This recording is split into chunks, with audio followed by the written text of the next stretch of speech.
மயிலாடுதுறை மாவட்ட மதுவிலக்கு அமலாக்க பிரிவு டிஎஸ்பி சுந்தரேசனுக்கு வழங்கப்பட்ட காவல்துறை ஜீப்பை அமைச்சர் பாதுகாப்பிற்கு அனுப்பியதால் நடந்தே அலுவலகத்திற்கு சென்றும் எஸ்பி உள்ளிட்டோருக்கு எதிராக பேட்டியளித்ததாக சஸ்பெண்ட் செய்யப்பட்ட நிலையில் இவரது சஸ்பெண்ட் உத்தரவை ரத்து செய்யக்கோரி சென்னை உயர்நீதிமன்றத்தில் வழக்கு தொடர்ந்தார். இந்த வழக்கின் அடிப்படையில் டிஎஸ்பி சுந்தரேசனது சஸ்பெண்ட் உத்தரவை ரத்து செய்து மீண்டும் வேலை வழங்கும்படி உயர்நீதிமன்ற நீதிபதி பிறப்பித்த உத்தரவின் பேரில் சட்டம் ஒழுங்கு அல்லாத பதவி வழங்கும்படி உள்துறை செயலாளர் தீரஜ்குமார் தமிழக பொறுப்பு டிஜிபி வெங்கட்ராமனுக்கு உத்தரவு பிறப்பித்துள்ளார். தமிழக காவல்துறையில் நேரடி உதவி எஸ்ஐயாக பணியில் சேர்ந்து சென்னையில் பல்வேறு காவல் நிலையங்களில் உதவி ஆய்வாளர் மற்றும் டிஎஸ்பியாக பணியாற்றி வந்தவர் சுந்தரேசன்.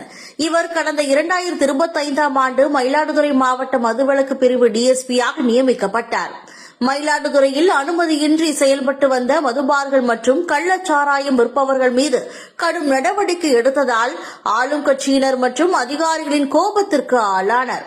இந்த நிலையில் கடந்த 2025ஆம் ஆண்டு ஜூலை மாதம் மாவட்ட அமைச்சர் சுற்றுப்பயணத்தின் போது பாதுகாப்பு பணிக்காக டிஎஸ்பி சுந்தரேசன் ஜீப் மற்றும் போலீசாரின் வாகனங்களை ஒப்படைக்கும்படி மாவட்ட எஸ்பி ஸ்டாலின் உத்தரவிட்டார். அமைச்சர் சுற்றுப்பயணத்திற்கு பிறகும் இவரது ஜீப் திரும்ப வழங்கப்படாததால் தனது ஜீப்பை திரும்ப அனுப்பும்படி மோட்டார் வாகன ஆய்வாளரிடம் டிஎஸ்பி சுந்தரேசன் கேட்டார். ஏற்கனவே டிஎஸ்பி சுந்தரேசன் பயன்படுத்தி வந்த புதிய ஜீப்பிற்கு பதில் பழைய ஜீப்பை அனுப்பி வைத்தனர். இந்த ஜீப்பில் செல்லும்போது அடிக்கடி பழுதடைந்ததால் தனது வாகனத்தையே திரும்பவும் வழங்கும்படி சுந்தரேசன் கேட்டார். ஆனால் புதிய ஜீப்பை வழங்காத நிலையில் டிஎஸ்பி சுந்தரேசன் தனது குடியிருப்பில் இருந்து மதுவிலக்கு அமலாக்க பிரிவு அலுவலகத்திற்கு போலீஸ் சீருடையுடன் நடந்து செல்ல தொடங்கினார். இதை வீடியோ எடுத்த பொதுமக்களில் ஒருவர் சமூக ஊடகங்களில் வெளியிட்டதால் பெரும் பரபரப்பு ஏற்பட்டது. இதுகுறித்து பத்திரிகையாளர்கள் டிஎஸ்பி சுந்தரேசனிடம் கேட்டபோது தனக்கு நேர்ந்த அநீதி குறித்து குமுறியுள்ளார். மேலும் தான் பேட்டியளித்ததற்காக உளவுத்துறை ஐஜி செந்தில்வேலன் தன்னை போனில் மிரட்டியதாகவும் பேட்டியில் கூறியிருந்தார்.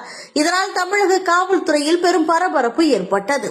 உடனே ஆயுதப்படை மோட்டார் வாகன ஆய்வாளரை மிரட்டியதாகவும் மதுவிலக்கு பெண் ஆய்வாளரை திட்டியதாகவும் புகார் மனுக்களை பெற்றனர் உயர் அதிகாரிகள். இதற்கு எதிராகவும் டிஎஸ்பி சுந்தரேசன் பத்திரிகையாளர்களுக்கு மீண்டும் பேட்டியளித்தார்.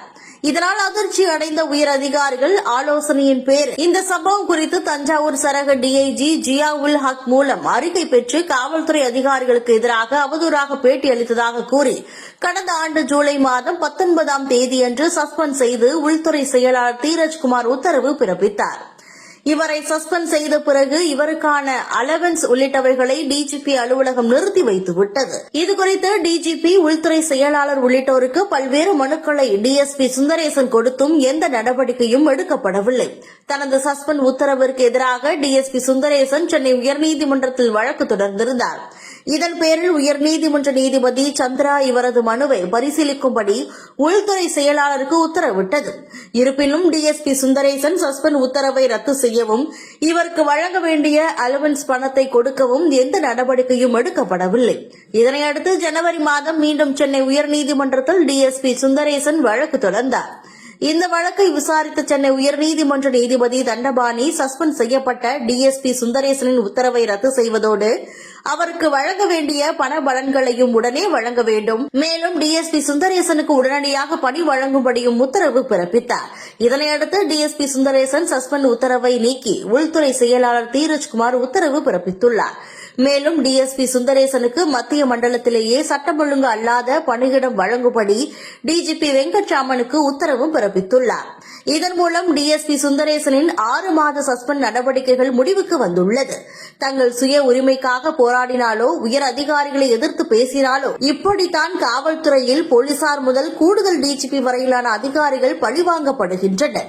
அதே நேரம் உயர் அதிகாரிகளுக்கு ஒத்துப்போகும் உயர் அதிகாரிகள் மீது எந்த குற்றச்சாட்டு வந்தாலும் ஒதுக்கி தள்ளிவிட்டு அந்த அதிகாரிகளுக்கு முக்கிய பதவிகள் வழங்கப்படுவதோடு அவர்கள் மீது எந்த நடவடிக்கையும் எடுக்கப்படுவதில்லை என்கின்றனர் நேர்மையான அதிகாரிகள்.